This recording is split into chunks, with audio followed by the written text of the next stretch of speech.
Hello? Hey! How are you? What are you doing? Are you talking to me right now? I hear you. So I had 2 coffees from Starbucks, one from yesterday and one from today, and I put them both in the refrigerator like Tanya does with her fountain pops, and so I combined them together, and now at 1:16 in the morning, I am drinking this coffee, which is funny because whenever I drink coffee, it always makes me tired, and so now I'm tired. And I have like an hour and 10 minutes left of my audiobook, and I want to finish it tonight, but I also want to go to bed. I'd like to go to bed by 3 is my goal, so that I can get up tomorrow like by 10 and get a bunch of stuff done. I had a hair appointment today at noon. Peter woke up and picked up his phone and looked at my phone, and it was noon exactly on the dot. I was like, damn it, how did I sleep through my appointment? So I had to call and reschedule. They were so nice because I love them so much there that they didn't charge me, and because I'm in there all the time spending money. So they didn't charge me. And I got another appointment for next Monday at 4. So I should be able to make that appointment. But anyway, so then I was like, I had just kind of wanted to relax all day today. So I took, the PP has been coughing all day today. Oh, I was swallowing. And he's had me really kind of worried. And so I took the dogs out, and then I uploaded my vlog yesterday from iMovie onto, like uploading it onto the vlog. And, or onto YouTube. And then I was like, okay guys, we're going back to bed. So I took the dogs outside, and then I went upstairs, and when I got upstairs, PP had been up there for like 2 minutes, and he was like hunkering down, like he was like embarrassed, and he had peed in the bed, and I'm like, PP, poor thing. And he was so embarrassed, and I had to clean it up, and then I had to like, it was right under where my legs are, and so it was like damp.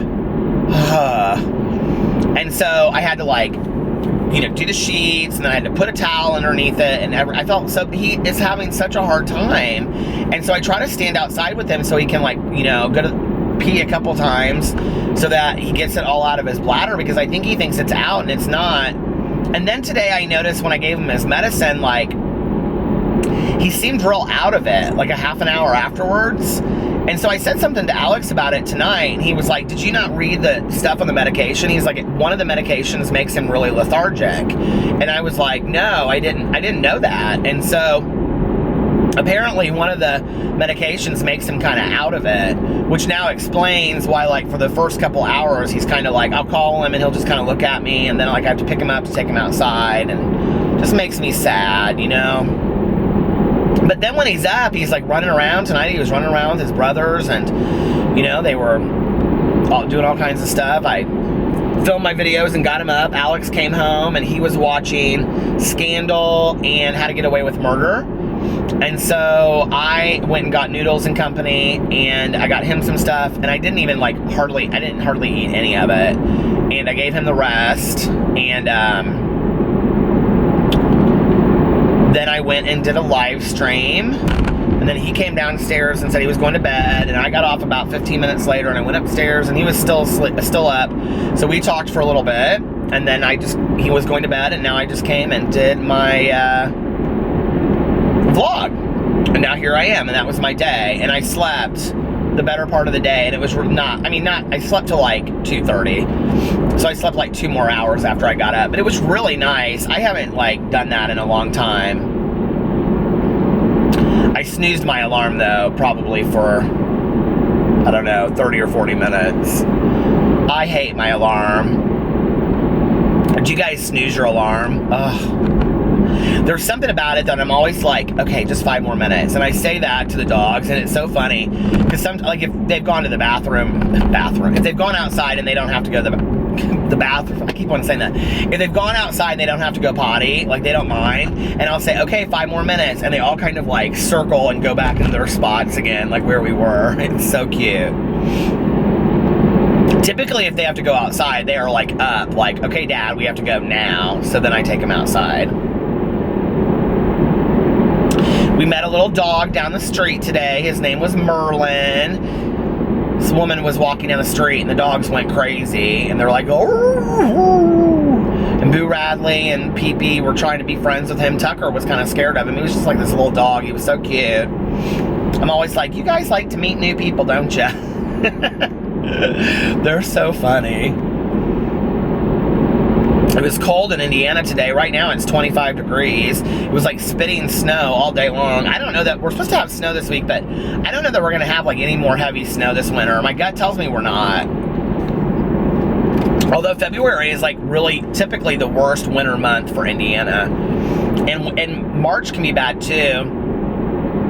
I remember when I was a little kid, we would make those things in elementary school where like you'd do a paper plate and on one side you would make a lion out of like yellow and orange string. And then on the other side you would make a lamb like out of cotton balls. Did you guys do that? And then you would turn it one way or the other depending on if March came in like a lion or out came in like a lamb. Do you guys know that? So the saying is that if March comes in like a lion, it'll go out like a lamb. Meaning that if March 1st starts and it's like stormy and bad weather, then it's gonna end on a really good note, like good weather.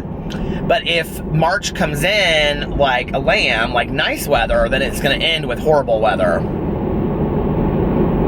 I think that stuff is really funny. It's like Groundhog's Day. Isn't it like, so isn't Groundhog's Day something like, I know I'll get like 10 comments about this, because whenever I say just the most random stuff in my vlogs, that's the stuff that people kind of like attach to, which is, I love that you guys do that. But like, isn't Groundhog's Day, no matter what the groundhog, like if he sees his shadow and he's scared back in the thing, or if he's not scared of the shadow, doesn't that mean like spring is gonna be there in the next 6 weeks? Or if he is scared of his shadow, that means there's gonna be 6 more weeks of winter. So basically it just means 6 more weeks either way. Isn't that what it means? I think that's what it means. Anyway, it's so funny. Did you guys watch my Peterisms videos? It was weird because today I found my mom's last journal and I was like reading through it, and it was so interesting. It was like, I don't know, it was weird.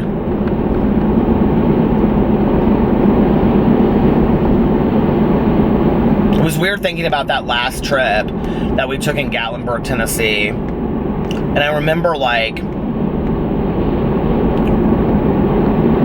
I don't know, I just didn't really want to be there, you know? Like my ex and I had broken up and I had just put in my resignation and I was only going to be at the treatment facility that I worked at for another month.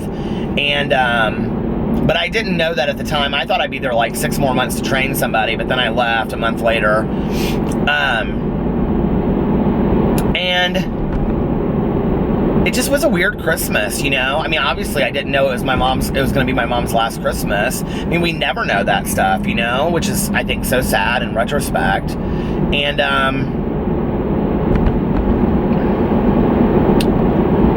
just look back on that and it was weird, you know? I remember just like sitting there with her and watching movies and stuff and playing pool. There was a pool table in there, and I mean, we had fun. But I remember like going down to Starbucks every day and getting coffee, and she didn't want to go like up and down the mountain because we stayed like higher than we usually stay, and so like the roads kind of scared her, so she'd say, no, I'm just gonna stay here. And so I would go down, and I didn't get very good cell phone reception like from the cabin, so I would like call like friends of mine when I was like down getting Starbucks, and I can remember I'd come back up and my mom would be like, well, what took you so long? And I'd be like, I don't know. It's just weird, you know? Like I think back on my relationship with my mom, and it's like, I don't have any regrets. You know, here's the thing. My mom got sober at 51. And she got sober when I was almost 23, a month before I was 23, a little earlier than a month. Her sobriety birthday was June 2nd of 95. And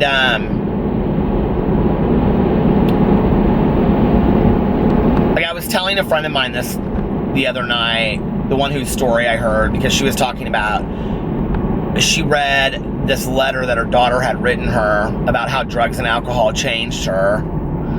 And I said to her afterwards, I said, and I was like crying, and I said, you know what, I want to tell you something. And I said, the greatest gift that my mother ever gave me was sobriety. The last 13 years of our lives together, were just absolutely incredible as a result of both of us being sober. And I said, you're giving your kids a really special gift, that they don't have to worry about mom. They don't have to wonder what mom is walking through the door, because I grew up with that, not knowing when I went through the door which mom I was going to have, if mom was there, if mom was going to be angry, if mom was going to be sad. I could deal with angry mom. I could deal with drunk mom. Sad mom that was drinking was really hard for me to deal with, because I wanted to cheer her up. I wanted to make her happy, and I couldn't. And the thing is that my mom suffered from a lot of mental health issues.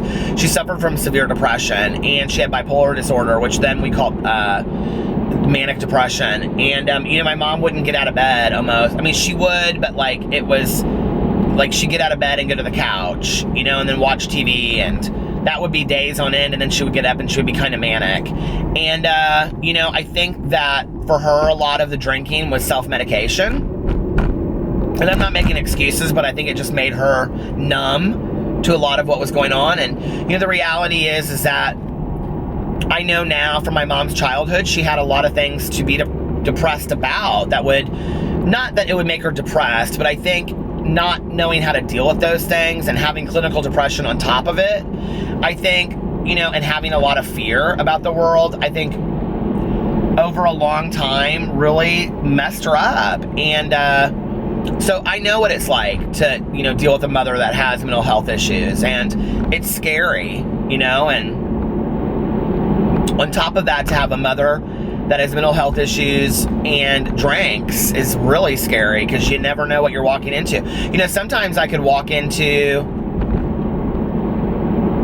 remember walking in and my mother, being in bed, and I could kind of deal with that. And I can remember my mom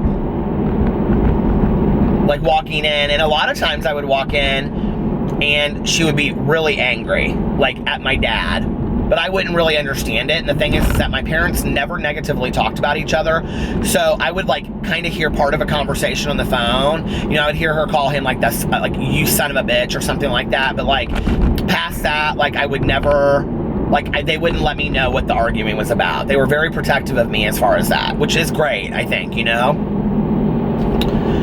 But then, there were other times that I would come in and my mom would just be you could tell she was trying to put on a face for me as she was trying to make dinner, and she just was really sad, really, really sad. And then I can remember there were sometimes, so we had a library in the house that I grew up in, and it had these French doors, and you step down into it, and every wall was a bookshelf, and that's where our stereo was. And sometimes I would come in, from school, and I'm talking when I was a little kid, and my mom would be sitting in there with earphones on, or just blasting the music and listening to, Judy Collins or Bob Dylan or something like that, and just listening to really sad music from her youth, and just sitting there drinking, I can remember her sitting in there, with a jug of wine and a glass of wine, just sitting there drinking, smoking one cigarette after another, and she'd be like, hey, and I'd be like, hey, and she'd be so drunk. And, I would be I would want to cheer her up,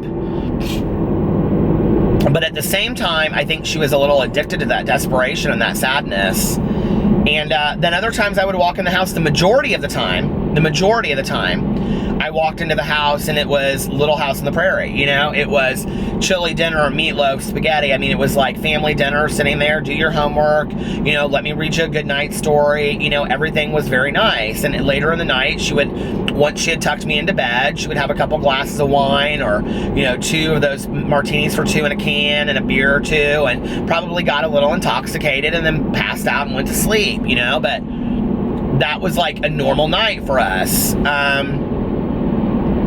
you know, a parent having cocktails while they watched the 9 o'clock movie with the 11 o'clock news. And that was what I grew up with. And by then I was in bed anyway. And I think my mom thought that was really normal, you know, and everybody that she knew did the same thing, except for that my mom was alone and she wasn't dating and all her friends were married. So at 5 o'clock, they all had to go home and be with their husbands. And my mom felt, I think, lonely and sad. And I think it was really hard for her, you know.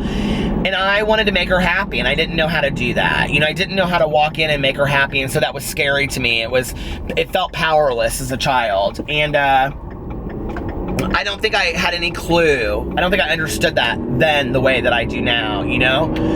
So when my mom got sober and she owned a lot of that stuff, you know, like one of the things that my mom would say to me, I'm being really honest on here tonight. Like I used to be really protective of my mom and never talk about her drinking stuff. When she was alive, you know, I would say that my mom was sober too, but that was all I would say. I would never tell the stories. I was so protective of her. And it's very much like, you know, like sick families keep secrets. Like I just didn't talk about my mom's drinking. I just didn't, you know, like to my friends in high school, I'd probably be like, my mother's probably at home drunk.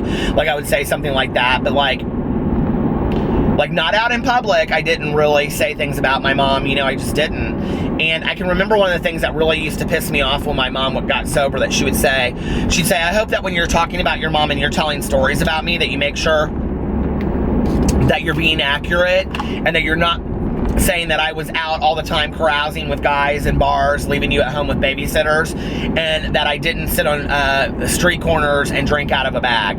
And I'll tell you what really bothered, that was early in sobriety, she would say that. And I'll tell you what really bothered me about that was that my mother never was out cruising with guys, okay? I mean, she had her moments, and I've talked about that on here before. Oh, the battery is gonna overheat. The yellow thing is going off.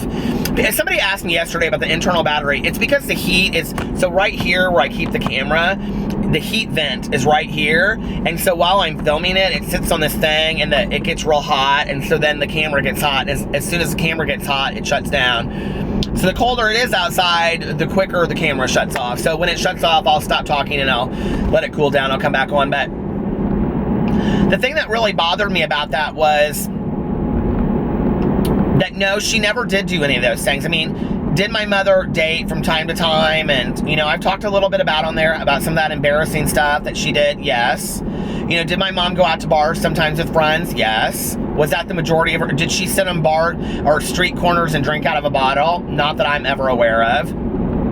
But that isn't any less to me of an alcoholic, you know, like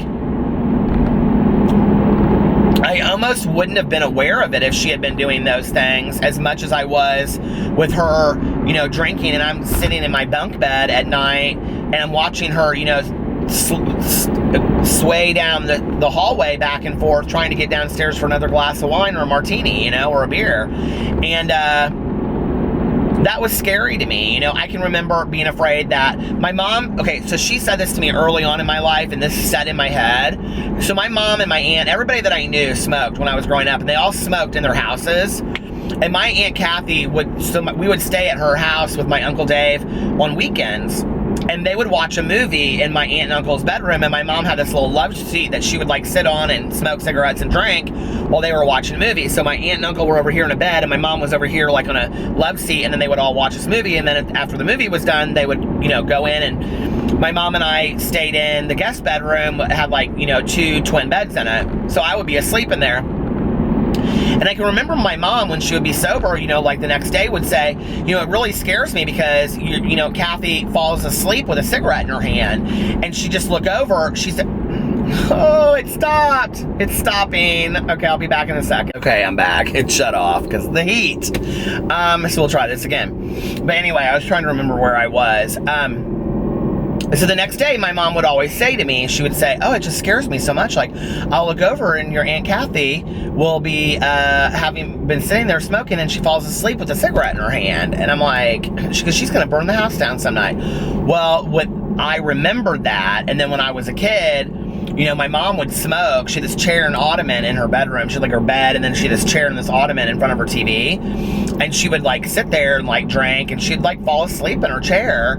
And I would be like, I'm so scared that she is going to like burn the house down. And what's interesting is that she put that chair and ottoman in the basement, and years later, like, I mean, probably 5 years ago, I was like looking through this chair and there were cigarette burns all over it. And I was like, oh my God. I mean, she wasn't smoking in the basement in her condo, but like from years before. It's weird, like when my mom moved from her house to her condo, she became very weird about smoking. And she actually, like, she never quit smoking, but like, she started like buying a pack of cigarettes, and she would smoke Monarchs because they're super cheap. And then she would like write on the pack the day that she bought it, and she can make a pack of cigarettes last like 3 weeks. And she very rarely smoked like the last couple years of her life, you know? And it's just interesting, but I don't know. I was telling my friend this though about, you know, my mom and her giving me the greatest gift by getting sober. And, you know, it was interesting hearing my friend talk, and she was talking about how the day that she went into treatment, the day before, the Division of Family Services came to her house, and she knew what they were there for because her kids had actually, one of her kids had reported to the school counselor that her parents were like using, and so they came to do like a house check, and she knew why they were there, and she didn't answer the door because she knew that they were coming to take the kids away, right? And the kids didn't want to be there anymore. They were scared. And so she didn't get along with her mom. She didn't talk to her mom and all this kind of stuff. And so then the next day when they came, and she, so anyway, her husband's sober too. And so when they came, they were like, her husband's like, you know, we're gonna have to make an excuse for why we can't pee. And she's like, it's done. And it's like, we've got to get sober for the kids, you know? And, so they came and they took the kids away, and she was honest, and she said, you know, it's going to be, you know, positive for this and this and this. And it was so profound when she was sharing it, because she said, you know, I love my kids more than anything. I take a bullet for them today. And she said, I always have. And she said, you know, but I couldn't stop. My kids had just been taken by family services, and I couldn't stop. She said, you know, I used 3 more days before I went into treatment. And she said my kids were taken, and they had to go live with my mom, who I wasn't even talking to at the time. And she said, you know, I couldn't stop, and I wanted to. And she goes, that's how, I don't care if people believe it's a disease. I don't care if people don't believe it's a disease. She said, all I know is that I wanted to stop, and I couldn't. And she said that was the power that drugs and alcohol had over me. And I had never heard anybody say it so simply before, you know, and I think about that because like, I can remember my mom saying to me at times, you know, like, I really want to stop for you, Peter. And she just couldn't, you know, she just really couldn't. She tried so hard. And it wasn't because my mom was a bad woman, because she wasn't a bad woman. You know, my mom was a lonely woman, and my mother had a lot of, you know, other issues outside of just the drinking. And, I think that's why I try to be real compassionate to people sometimes, that, you know, like, you got to be boundary setting and limit setting and tough love with people that have drug and alcohol problems, but, and offer them help and offer them suggestions. But at the same time, I think you have to be somewhat compassionate, not enabling, but compassionate. It's all really hard to do all of that, you know, in the same sentence, because it's hard. And, you know, while I'm making this vlog right now, I know somebody is watching this that wants, oh God, I just bit my mouth. I've been doing that left and right lately. I know there's somebody out there right now watching this vlog that wants to stop and can't. I know that. I don't know who you are,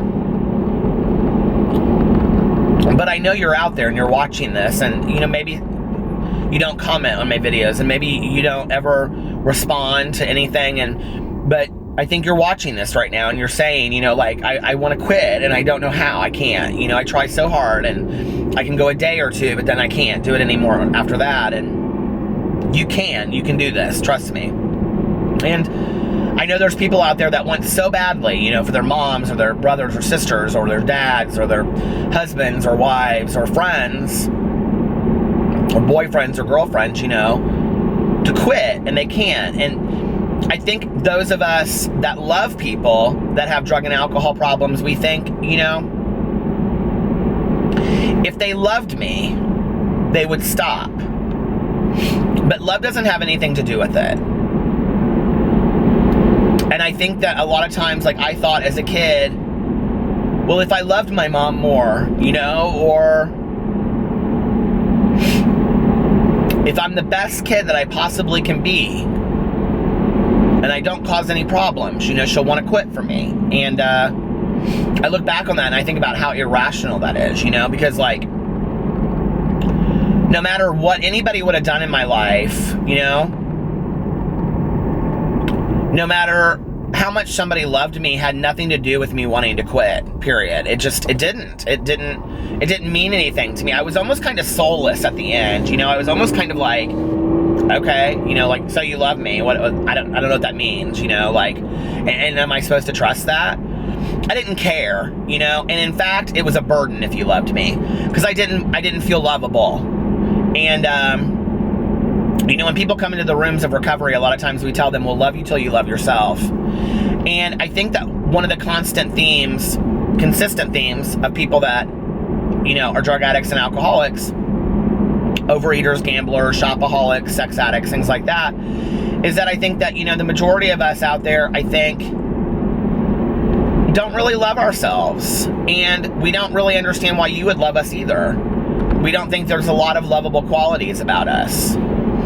And you kind of have to get to that point so that you can hurt yourself, because, you know, with drugs and alcohol, because otherwise, if you love yourself, you wouldn't do those things to yourself, you know? My counselor said to me something about me trying to kill myself. I said, I'm not trying to kill myself. I said, I'm totally anti-suicide. I don't believe in it. And she goes, but you don't believe that what you're doing is a slow form of suicide, that you're going to die from it, and you're going to affect all of the people around you? And it was like, I mean, you want to talk about an aha moment. I was like, damn, like, she's right, you know? And I mean, I heard that sober. No drugs, no alcohol in my system. I heard that sober, sitting in a group. And she looked right at me, and I thought, it's done. Like, she's right, you know? Like, I don't care who I'm hurting. And I didn't. And that's so selfish, and it's so hurtful, you know? But today I love myself. I really do. And not in an arrogant way, and, you know, not in a cocky, egotistic way. I really don't, you know? I respect myself. I respect the life that I've been given as a gift. I respect recovery as a gift, because not everybody gets it. Not everybody gets introduced to it. You know, as I'm making this vlog right now, there's an addict or an alcoholic probably watching this that wants to stay sober and doesn't know how and can't do it. And at the same time, there's one of you out there watching this that really wants a loved one to get sober. And if you loved them just enough, they'd probably do it, wouldn't they? If they loved you just enough, they would do it for you. But that's not the case. So it's not the case. And you got to take care of yourself, and you got to set the limits and the boundaries for them, and hopefully one day they will. Because I never believed my mom would get sober. I just never did. I thought she'll be the one that I never even thought of it as a reality for her, you know? And while I'm making this vlog, somebody will die of an overdose from drugs. It's the truth. Somebody's dying as I'm making this vlog about sobriety being a gift to me right now. Somebody that has never been introduced to sobriety is dying. Somebody right now is taking their last breath. And, you know, I think the statistic is something like every 9 minutes somebody dies from an opioid addiction overdose in our country, something like that. I think it's something like every 9 minutes or every 30 minutes. So that means that while I have filmed this vlog tonight, somebody has died from a heroin overdose or an opioid overdose in the United States. This is really scary, you know? Really, really scary. And I pray for those people, you know, and I pray for their families, and it's just devastating what that does. But don't ever give up hope. My mom got sober because my uncle Dave, had a massive heart attack, and had to go into the hospital and have heart surgery. That was the day before my mom got sober. She went home that night after going to the hospital, and she got very intoxicated. And the next day she woke up, and he was doing better. And she decided that whether or not she lived another day, year, or 10 years, she wanted the quality of her life to improve. She didn't want her life to be affected by alcohol anymore.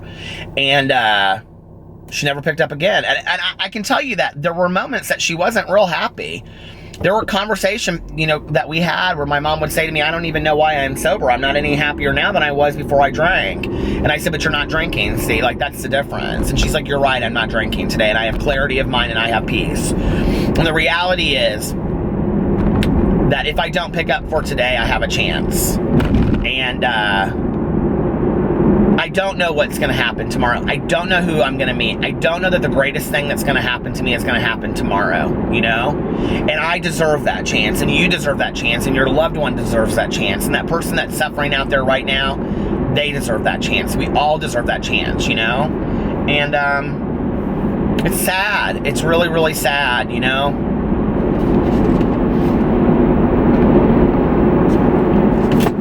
And I think that's why I'm so passionate about sobriety and recovery, because I've seen so many lives change. Listening to my friend, and I probably shouldn't share much of her story, but I did say that I wanted to make a video about what she talked about, and her daughter shared something in there, or this letter with her, and I said, can I get a copy of that and make a video about it? She said, oh yeah, absolutely. I'm completely open about this. I want people to learn from it. I share my story everywhere I go, share my story, whatever. And this really, really, I don't know why this one thing she said really touched me, but I've talked a lot in here about being a very spiritual person, and I believe that whatever your higher power is, that anything can be achieved, through your higher power, whether that's the wind or nature, or whether that's God or Buddha, or, whatever your spiritual beliefs are in. If you believe in Native American wisdom and things like that, whatever you believe, I believe that positive belief and affirmation, prayer, those kinds of things can really affect somebody's life for the positive. And I think good things happen, when you're putting good into the world and you're trying to be a good person. And she talked to there about how she was not a very nice person back in the day, and she really brought a lot of harm to people. And the one commitment she made to herself on day one is that she was no longer going to be that person, and that she was going to only put out good into the world. And that, and that she believes that good responds to good and positive responds to positive. And she's, she'd gone to college after she got out, and she's been sober for a while now. And she was applying to a graduate program. She was applying to, she'd gone to a junior college, and she was applying to, a college, and she was going to get into this. She ended up getting into this college. That's great. It's a really good school, right? And because her grades in, her community college she had straight A's, she had 4 O's across the board. And that's what happens to us when we get sober. We accomplish things we never thought we were able to accomplish, And it's why in undergrad, high school, I graduated with a 1.86. I didn't believe in myself. I didn't care. And in undergrad, I graduated with a 2.3.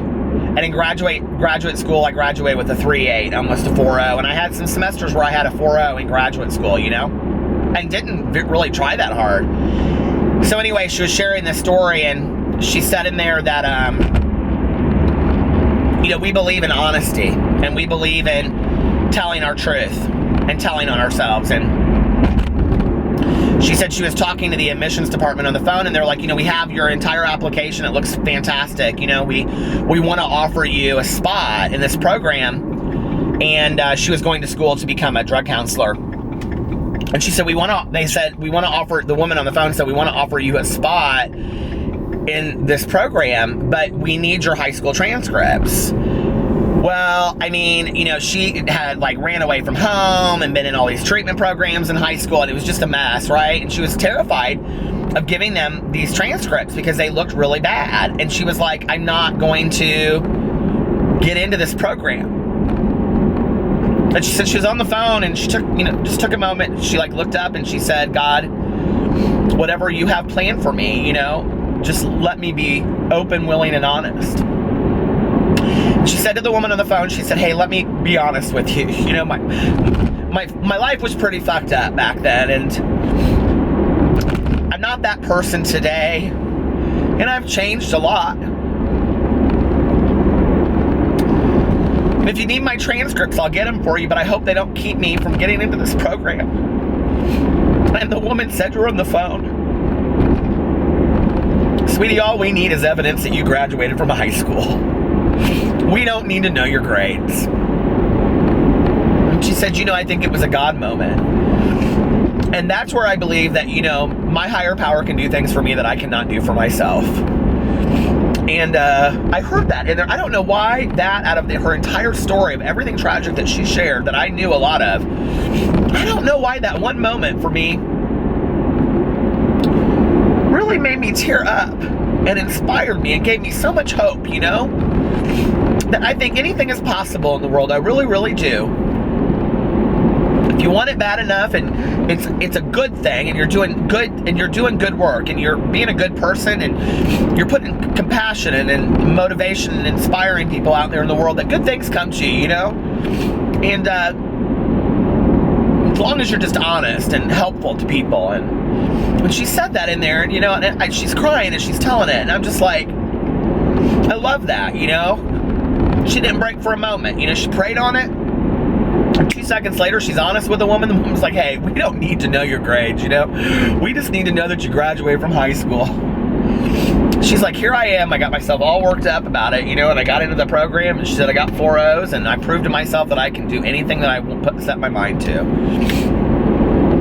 That is what sobriety and recovery are all about. And the other thing is this, is that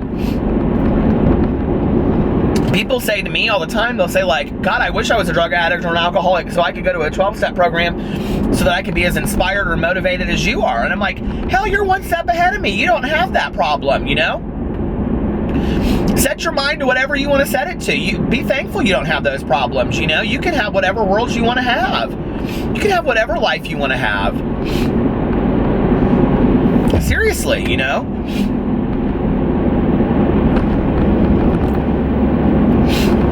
That's free shit, that I can't pay that stuff back, that priceless hope that somebody gives me.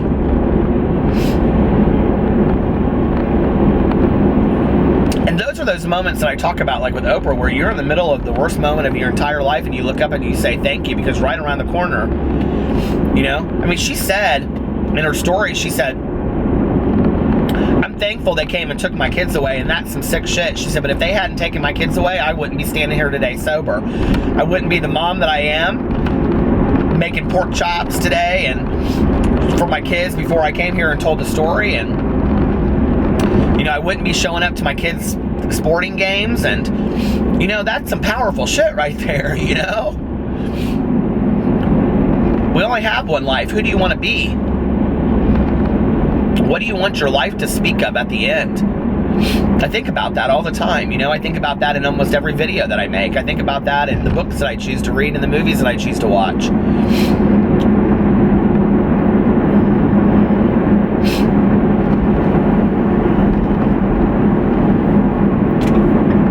I've had to have some conversations recently with people that I consider friends of mine, or people that I have been close to, the majority of my life. Or for the last, for a while. And I've had to have some tough conversations with some people and say, I'm not sure I approve of what you're putting out there in the world. And I think you really need to think about that. And I can't co-sign that bullshit. I'm just going to be honest with you, okay? And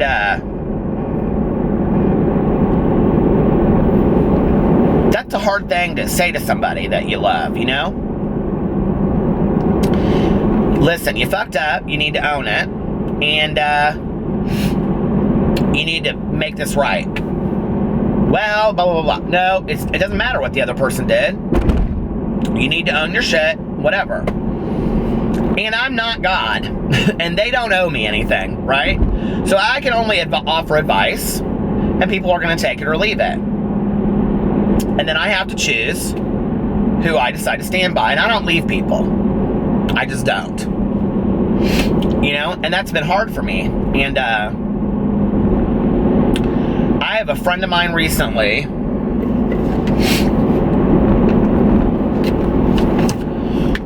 God love this guy, but I'll tell you, he is not making some good choices when it comes to, you know, he's sober, and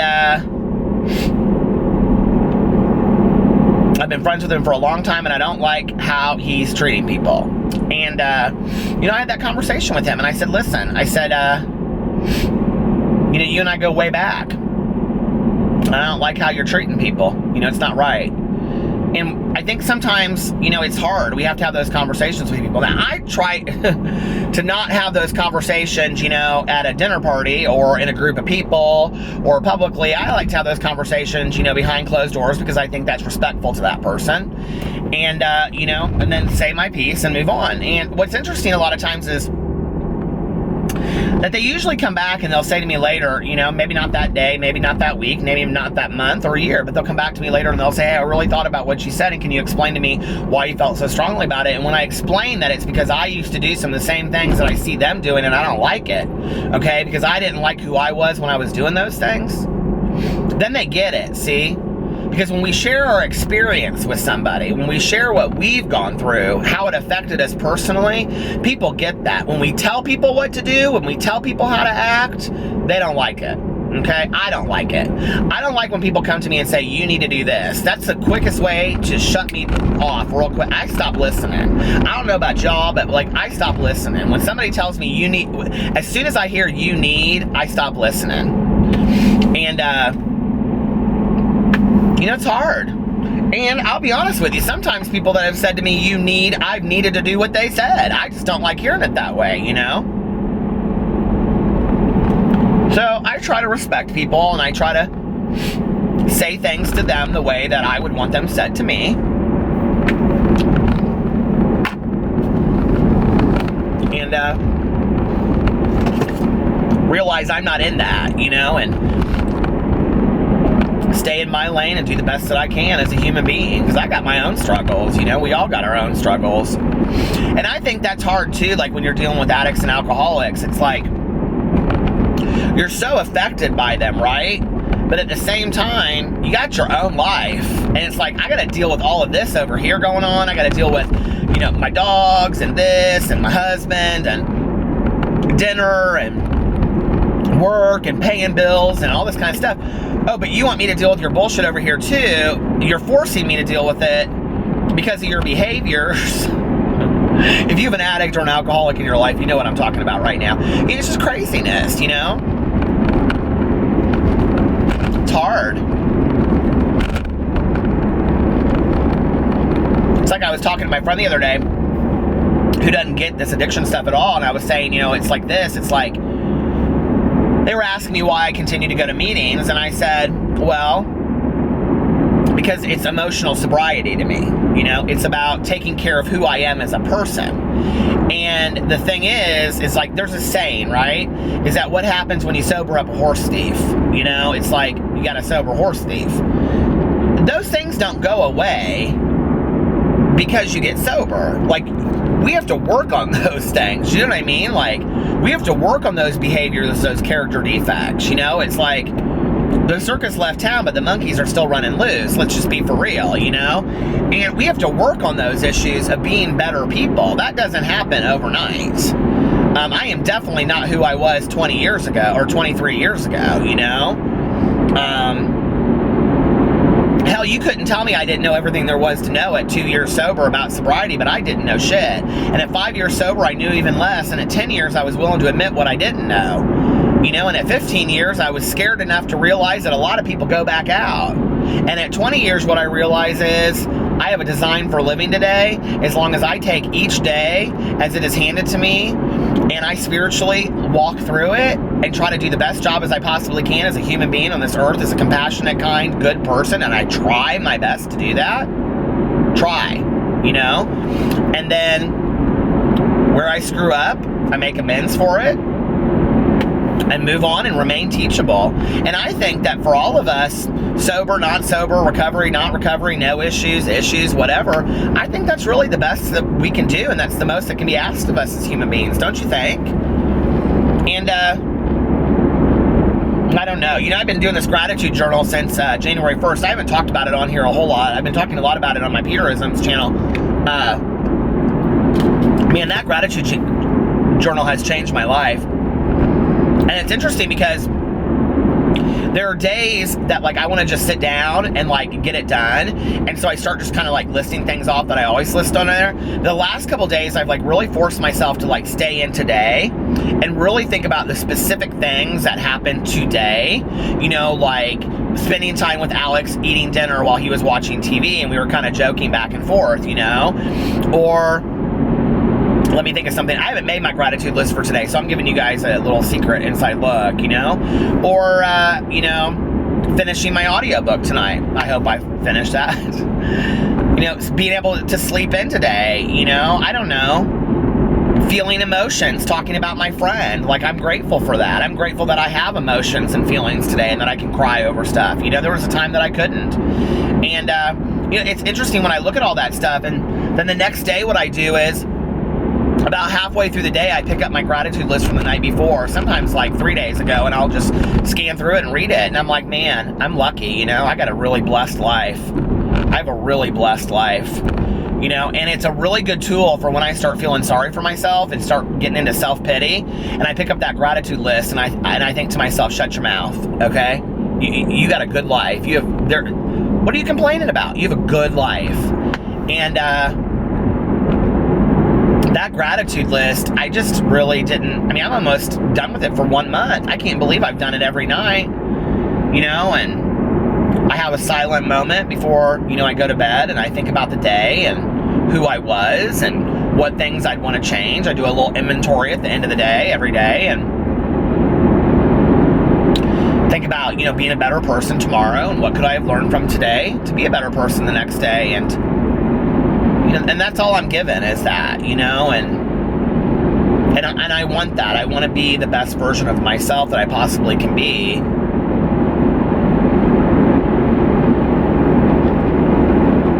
It was funny because, like, Tanya and I were talking, and we were talking about, like, somebody had said something to us. Like, we were standing outside of a meeting, and we were talking about, like, you know, taking ownership or something. Like, that had been the topic of the meeting. We were talking about, like, taking ownership and saying, you know, like, I was wrong, and, you know, like, I need to own my part, and blah, blah, blah, whatever.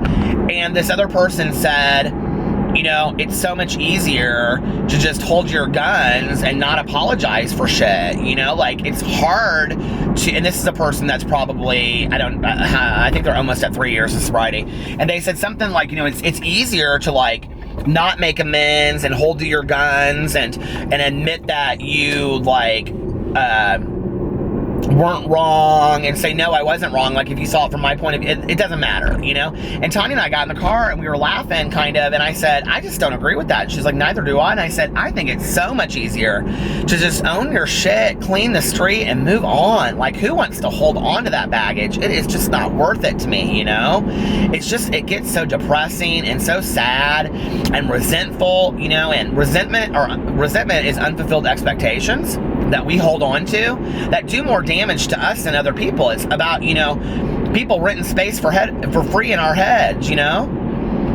People renting space for free in our heads, you know? It's like we allow them to be there and consume things with us when, why? It's just not worth it. The camera's gonna shut off here in 20 seconds, so I'm gonna stop it and I will be right back. I didn't realize how long I've been vlogging, so I'm almost done. But yeah, I just, you know, the whole idea of having resentment in your heart and holding on to it is just so sad to me, you know. And I remember years ago, a friend of mine said that resentment is unfulfilled expectations. That, you know, resentment is when we think somebody should have acted a certain way and they didn't. And, you know, you have to take into consideration, you know, both points of view, both perspectives of each person involved. And the other thing is that I've learned about resentment, you know, is that sometimes my expectations for people are way too high.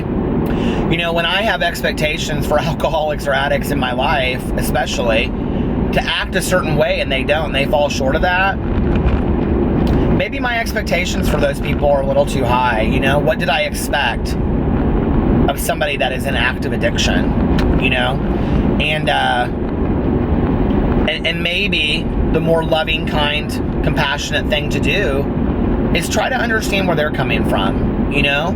That doesn't mean you enable it. That doesn't mean that you co-sign it. It means that you try to understand where they're coming from, you know, and how that might be tough for them. And then you approach them with that compassion and say, I love you enough to say what I'm going to say to you, okay? And what you're doing, excuse me, in case you aren't aware, is hurtful to people. You're hurting people, and you're hurting yourself. And I love you, and I care enough about you to say something to you about it. And the problem is that a lot of those people will look at you and say, F you. I don't need you. I don't care about you. I would have said that to somebody back in the day.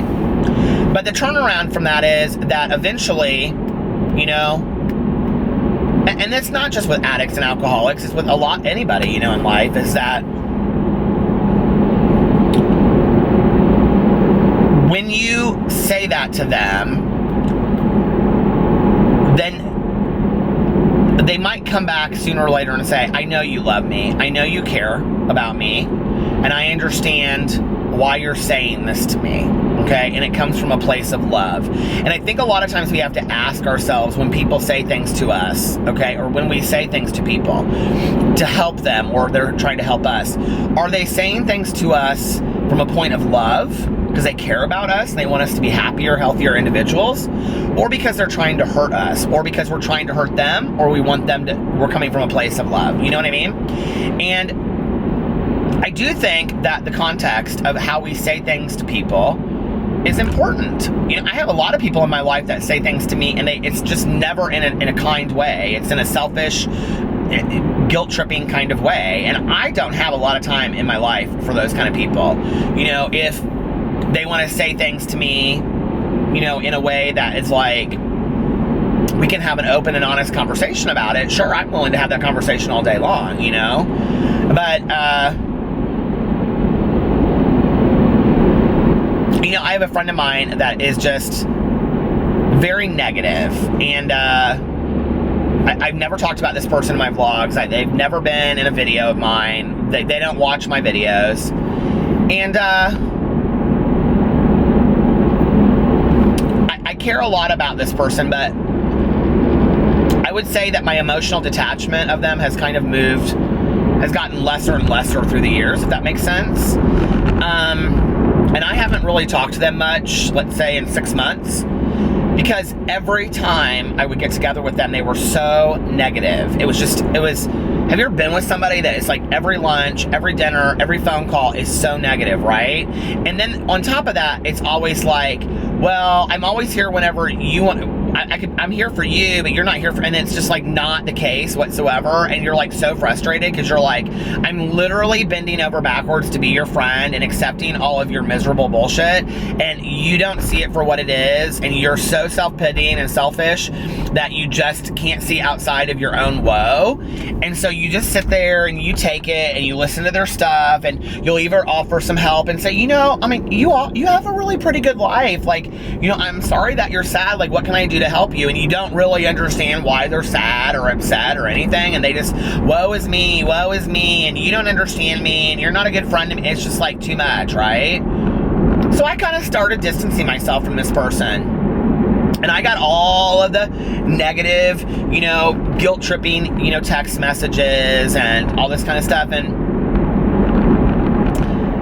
I thought to myself one day, I had this kind of like moment of clarity, and I thought, this person does not love you. This person doesn't really want to be in your life, because this person doesn't realize how much you care about them, that you have tolerated their miserable bullshit for so long, and you have tried to help them at any expense you possibly can. And, you know, I would have no problem having the conversation with this person and saying, you know what, I love you, I care about you, but you're not grateful for anything that you have. You're always miserable, you're always negative. You take no ownership over anything that's happened in your life. If you want me to help you with that, I will. As your friend, I'm there for you. I'll be supportive of you. But I can't continue to be affected negatively by it. They would never want to have that conversation. They would never entertain that conversation. We would never be able to have that kind of honest conversation. And so I kind of had to decide, really how close did I want to be to that person, you know? And it was really hard. And what's interesting is that sometimes, you know, God works in mysterious ways. I mean, they've kind of distanced themselves from me.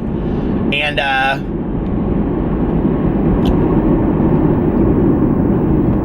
messaged me like 6 weeks ago and said, like, I'm willing to change my entire schedule for you. I will do, you know, because I'm trying so hard to get together with you. Whatever, you know, it works for you, I'll do it. I know you're busy. And I literally texted them. I got that message like late at night. I literally texted them the next day and I said, let's do lunch next week. I can do any day. I have not heard back from that person. So you would have guilt tripped me about what a bad friend I am. And you've said, you know, like, it baffles my mind. And I was just like, okay, well, I want to spend time with people that want to spend time with me. Life is too short to just go through the wretched bullshit. There is going to be so much wretched bullshit that is real in life that we need supportive friends around us, that I want happy people around me. And if people are sad at times, then let's embrace each other in the sadness, okay? Let's help one another out.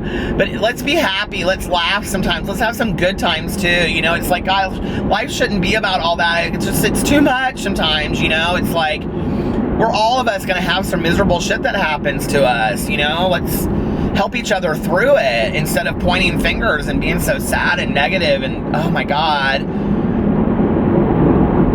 It's like that whole idea of a negative Nancy, you know? But negative Nancys very rarely see that they're negative Nancys. It's always somebody else's fault.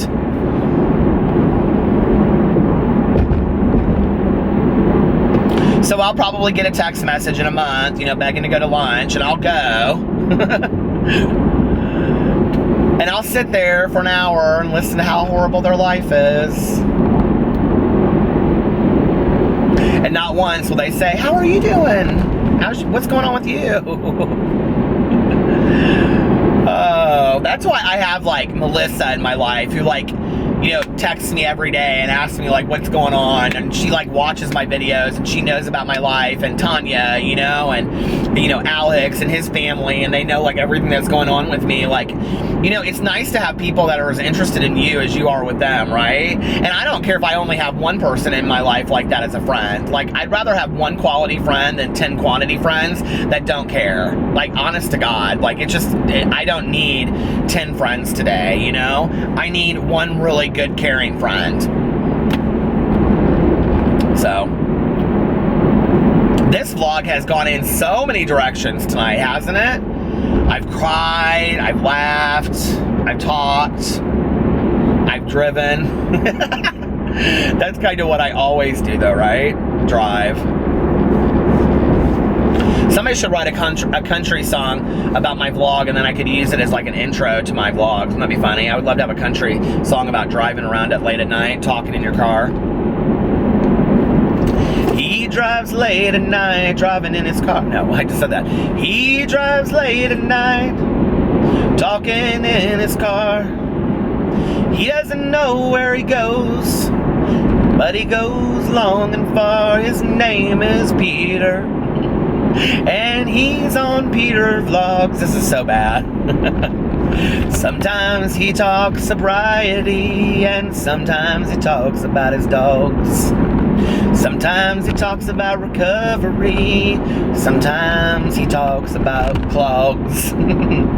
Sometimes he talks about love and life. Sometimes just talks dreams. Sometimes we don't know what he's talking about. It doesn't even matter, it seems. There's my country song.